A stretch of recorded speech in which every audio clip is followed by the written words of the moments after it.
on to next. Oh fuck. Hello, my name is Seema and I am a sentient coffee bean. And today I'll be doing a September reading wrap-up. Yay! In the month of September, I read 5 books, out of which there are 4 novels and 1 comic. I will be talking about each book in the order that I read it, so let's begin. The first book I read this month was The Night Circus by Erin Morgenstern. This book tells the story of 2 magicians, Celia and Marco, who since childhood are set to compete with each other in what is basically a magic duel to the death, which is instigated by each of their respective teachers. And the scenery for this duel is the titular Night Circus, a mysterious and magical circus that appears out of nowhere and opens only at night. But when the 2 cross paths, they fall in love. How will they manage to deal with this predicament? Unfortunately, by engaging in a fairly tepid romance. Now, I would like to start with the positives. There are a lot of things that I really liked about this book. First off, the setting is this really cool, like late 19th century, early 20th century. Love it. I don't know why, it's just one of my favorite settings to read about in books. I really loved the writing in this. It is extremely compelling and spellbinding. You really do feel like you're experiencing the circus. There are even these chapters that are written in second person, which I usually hate second person, but reading these passages, I really felt like I was swept into the world of the story. So the writing was just extremely beautiful. I also really liked the side characters in this book. We get to see a lot of characters who are either different performers in the circus or different people who helped found the circus, and I just really love to read about them. I would have loved to just read if the story was a collection of different vignettes talking about different acts in the circus, maybe like a little mystery to solve, something like that. There are a lot of things I like about this book, but unfortunately the romance in this book was just really not for me. I would say about that, up to the first half of the book, I was really into the story. I was just like, kept wanting to read more and seeing more of how this develops. But around halfway point, the 2 main characters meet, and first off, their romance is very insta-lovey, like they meet and suddenly it's like, oh my god, I need to be with you forever. It was just not very compelling as a romance story, and sadly the last half of the book is pretty much a by-the-numbers romance. Like, there still are a lot of good elements that are carried on from just the strength of the premise, but I couldn't really find myself caring about Celia and Marco's relationship. I was actually quite invested with Celia from the get-go. I thought she was a very interesting character and I would have liked to learn more about her and see her develop more. But Marco, I was not that into him as a character. He just kind of fell flat for me, neither as a romantic lead nor as a leading character in his own right. I was just not interested in him at all. And when I have to read a book about these 2 characters falling in love, I have to care about the characters.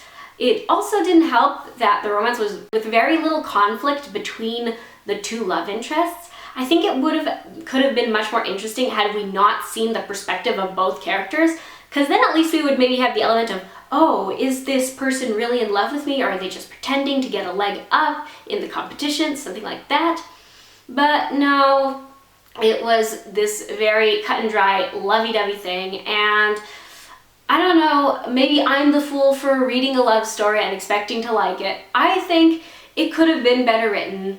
In addition to that, I think the ending of the book was quite rushed. So overall, I gave this 3.5 stars out of 5. I wish I could have liked it more, but sometimes a good concept just doesn't carry a book all the way. And now on to next.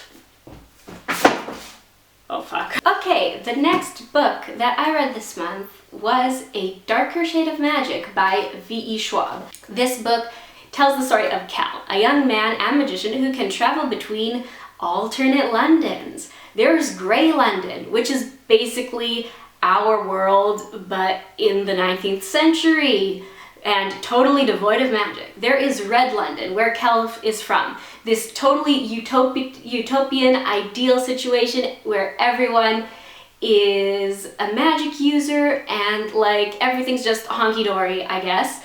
There's White London, wherein the rulers are power hungry as much as their citizens. Everyone is desperately grasping to get more magical power. And there's Black London, which we don't talk about Black London, cause that baby is off limits. The instigating incident happens when Cal, who is also a smuggler, gets a hold of an artifact to Black London, and together with the help of the plucky Delilah Bard, a thief from our Grey London, has to find a way to rid of this evil object, or woe shall become of all the worlds. I really like this book. I found the main character of Cal very compelling. I thought the world building was amazing, and honestly, I just wish there were more of it. I loved sort of hearing about the different quirks of each different world, and it was overall a very fun ride reading this book. The plot was compelling. I kept wanting to pick it up and read and see what happens next. So that's a good sign. On the unfortunate side of things, I actually really did not connect to Lila's character, and honestly it's because in her introduction she just rubbed me the wrong way. Now, this might be a pet peeve of mine and something that perhaps isolated I would be less bothered by, but in her introduction chapter she starts off by talking about how other girls are silly and frivolous because they're wealthy and they swoon and giggle and in high society, and she's not like other girls. No. Now, I do think it makes a lot of sense for her character to look down on the privileged upper class, because she is essentially a person who grew up on the streets of London. She had to fend for herself for a long time. She is also a very ruthless kind of personality. She's very much willing to kind of betray, backstab. She's very like kind of cunning, conniving type of person. So it makes sense for her to kind of look down at people who are very ritzy and privileged. But it bothered me that her hatred was much more directed towards women than other men. And honestly, I am just so tired of female characters in books having to put down other women to make them seem more competent. So even though she does undergo quite a bit of character development through the book, I don't know, she just rubbed me the wrong way from the beginning. That being said, I was quite invested with Cal's character. I think he has an interesting dynamic with the royal family of the Red Court, which is where he grew up in his world.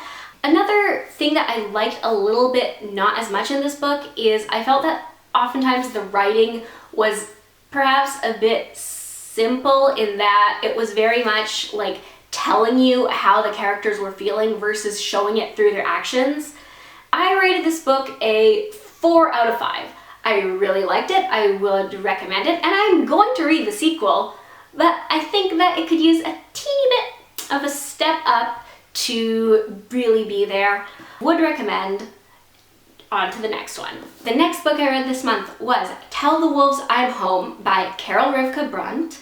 It is a literary fiction novel about a 14-year-old girl in the late 80s who has to deal with the death of her uncle, whom she was very close to, and sort of basically how she deals with the grief and how she befriends a person who was very close to her uncle when he was alive. This is actually a book that I probably wouldn't have picked up on my own. This was actually recommended to me by a friend when I used to work at a bookstore. So I trust her judgment, and I actually ended up really liking this book.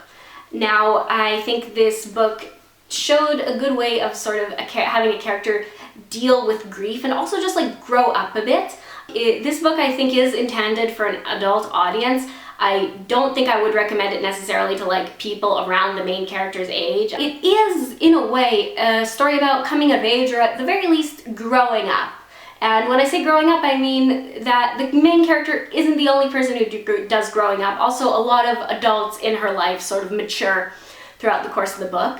This book also does deal with some more heavy-handed subjects. The instigating incident of the book is the main character's uncle passing away of HIV/AIDS.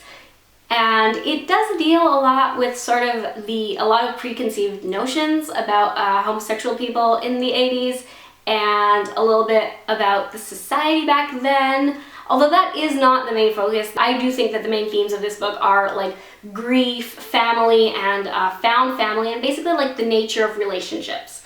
I really liked how this book was written. It's not particularly complex writing, but I thought it was very well written. There were some really good lines in there that just felt relatable without being this like fake deep overwritten.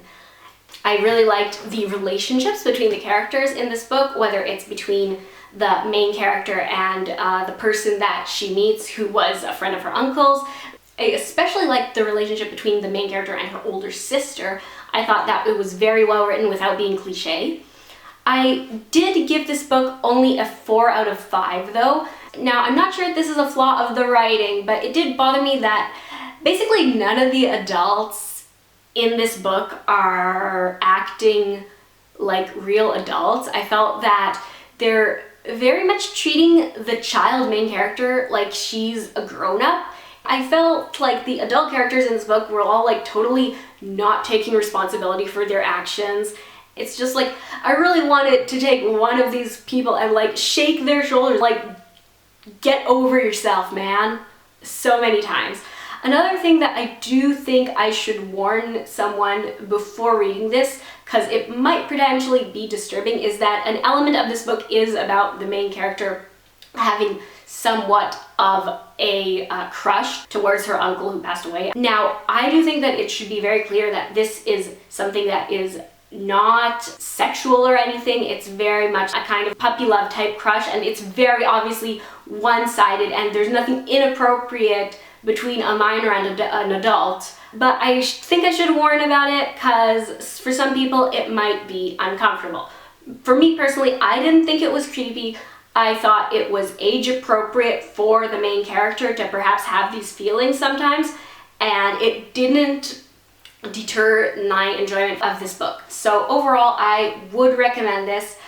I think it is a heartwarming story about kind of dealing with grief and just like learning to grow up and take responsibility.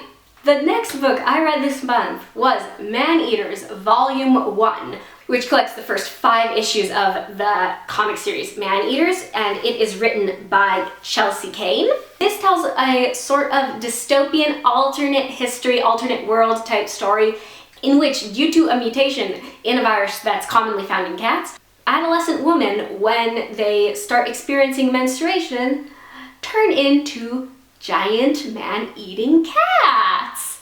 Now that's a concept if I've ever heard any. When I heard this idea, I just thought like that it had a lot of potential. In the blurb on the back, it talks about being a sort of feminist critique, and I was totally into this concept. I thought that there's a lot of ways that this idea could be played with, and sort of just, I thought it could be a clever way to make a sort of social critique about how we treat women, and in particular adolescent girls.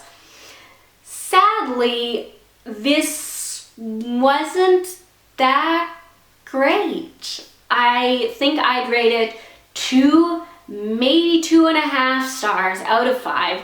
And the main reason is just because, in my opinion, the writing was not up to snuff.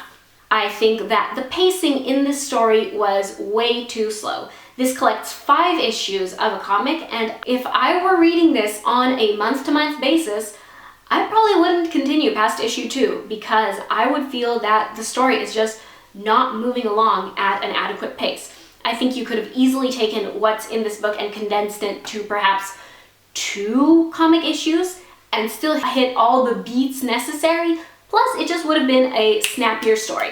Another technical thing that I didn't like that much in the story is that the writer is definitely trying to do a sort of mixed media idea, sort of like how in the comic Watchmen by Alan Moore, he adds excerpts from books or from articles that are in universe to give us a wider range of what's going on.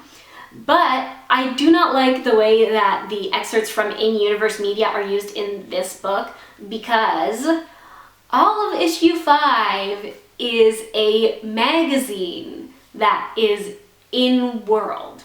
It would really bother me if I were subscribed to this series and every month I was waiting and paying the $3 that a comic book issue costs every month, and then I go and I pick up issue 5 and I'm expecting to see more of the story, but I get like a full issue of an in-universe magazine. I think that it's not a really smart choice writing-wise. I think adding several excerpts at the end of each issue would have been a smarter choice. Now, for the more subjective critiques of writing, I thought that this book had a really good concept, but didn't know what to do with it. I came into this expecting some sort of social feminist commentary, but it felt like the book was saying a lot, but not necessarily about anything. I felt that the critiques that the book chose to focus on were not very strong. So in part of this world, something that is undermining women's status is that the feminine hormone estrogen, which is what causes the adolescent girls to turn into giant cat monsters, has become demonized in this society. And therefore, we get very overt statements of like, women hormones are bad, male hormones are good, to the point where they add like all sorts of hormonal effectors to the tap water so that girls will drink tap water and then not have their periods and therefore not turn into cat monsters.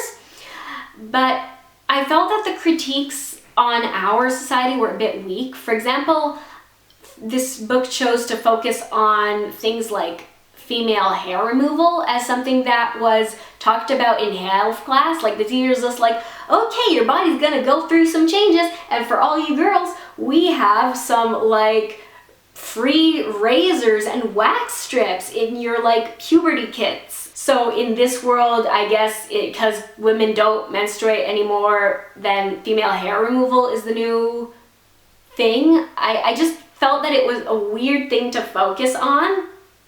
And in general, this book, it wants to say something, but I'm not sure what it wants to say. And also in terms of world building, it didn't make it very clear when the world of the book splits off from our world that we live in now. Now, of course, you don't have to give out everything from the get-go, but it does help me have a scope of how different it is if, say, this new virus was discovered in, like, let's say 2015 or in 1995. It just gives you a scope of where to look for differences, because I don't know, honestly, how people were acting in this book didn't seem very different from society today, and which I guess is a commentary on its own, but I just felt like whatever they were trying to say about feminism or how we treat adolescent girls was kind of lost on me, and I wish they would have done better. But I think that just goes to show that a good concept is like a dime a dozen, and if you really want to make your story shine, it's in the writing. Now, on to the last book that I read this month. The last book I read this month was Sapiens, A Brief History of Humankind by Yuval Noah Harari. This is a book about basically a brief history of humankind. It talks about from the evolution of Homo sapiens to the language revolution, to the writing revolution, to the scientific revolution, and the era that we live in today. First off, for the positives, I don't read a lot of nonfiction, but I did feel that this was very well written, very easy to read. I thought that Harari's writing is almost sort of with a little bit of dry humor at times, and in general, it was fairly engaging, which is not something I expected from a nonfiction. I particularly liked the parts that talked more about the early history, because that's really what I knew least about, like about how there used to be several species of humans walking around before Homo sapiens eventually became the dominant species. It was very interesting to read about the development of different societal structures, how essentially agriculture developed separately in different parts of the world and sort of caught on.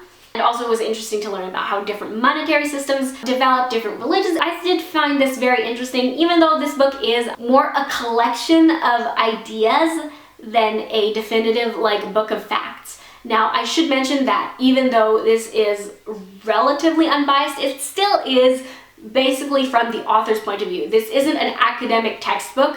It will be somewhat biased towards Harari's perspective, and I think that is particularly evident in the later sections of the book, to the point where it was almost like a bit grating, because even if I do agree with his ideology, it's not necessarily what I want to hear in a book that's supposed to be more academic and historical. I would suggest this book to someone who wants to maybe try to get into nonfiction. Like I said, I'm not a big nonfiction reader, but I still did read this relatively fast. And just in general, to widen your overall knowledge, yeah, I do think it's a good book, but I would honestly probably rate it like 3.5 out of 5. It wasn't particularly groundbreaking for me. Like I said, I think the author could have been slightly more objective in his writing. It didn't really change my life or anything. I would recommend it casually to someone just trying to get into nonfiction, but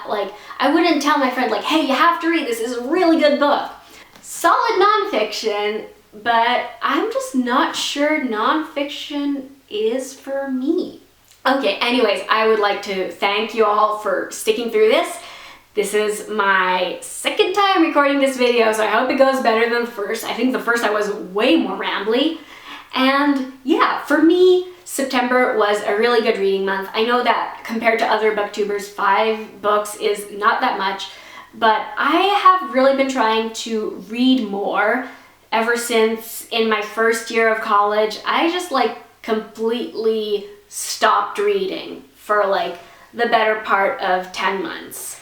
So I'm slowly trying to build up my tolerance for reading more books. Thank you very much for watching. If you have any recommendations based on the books I've discussed today, please leave them in the comments below, and I'll see ya next time. Bye!